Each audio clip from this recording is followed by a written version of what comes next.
बड़का समाचार देखे के बाद बेरा है खबर छत्तीसा के।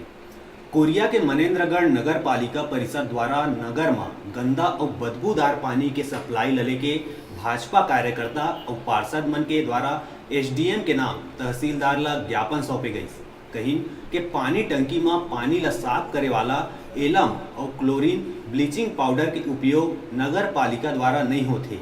नगर के जनता के भविष्य के संग खिलवाड़ होवत है।